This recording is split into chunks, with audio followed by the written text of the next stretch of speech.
ఇవాళ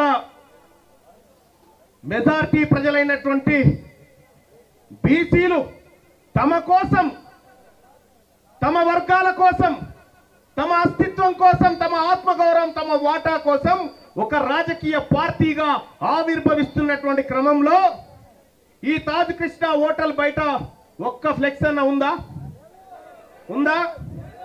ఒక్క ఫ్లెక్సీ అన్న, ఒక్క ఫ్లెక్సీ లేకుండా ఇక్కడ ఉన్నటువంటి ఒక ఆధిపత్య కుల అధికారి ఎర్లీ మార్నింగ్ నుంచే వాటిని చింపుతా ఉంటే నేను కూడా అనుకున్నా, నీవు ఇయ్యాలా నా పార్టీ, నా అస్తిత్వం, నా ఆత్మగౌరవం మీద దెబ్బ కొడతా ఉన్నావు కదా, నువ్వు రాసి పెట్టుకో, నీ అహంకారాన్ని ఓట్ల ద్వారా అణిచి మిమ్మల్ని మూలకు కూర్చుండబెట్టబోతా ఉన్నా అని చెప్పి తెలియజేస్తా ఉన్నా.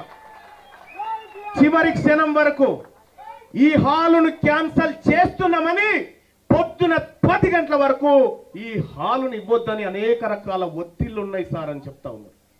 అనేక రకాల ఒత్తిళ్లు ఉన్నాయని చెప్తా ఉన్నారు. అయినా నేను, నా సోదరుడు వట్టే జానయ్య గారు అర్ధ గంటలో దీన్ని వ్యవహారం సెట్ చేసినాం. వాళ్ళకు అవకాశమే లేకుండా నా వంతు ప్రయత్నం చేస్తే ఇవాళ ఈ బీసీ పార్టీ అనౌన్స్మెంట్ ఇక్కడ జరిగింది. ఇక్కడితో ఆగిపోతుందని నాకేం భ్రమ లేదు. ఈ అగ్రవర్ణ పార్టీలు ఇక్కడితో బీసీల పార్టీని వదిలిపెడితే నాకేం భ్రమ లేదు. కానీ నేను మీకంటే 10 రోజులు అడ్వాన్స్ ఉంటా అన్న విషయాన్ని గుర్తుపెట్టుకోండి. మీకంటే 10 రోజులు అడ్వాన్స్ ఉంటా.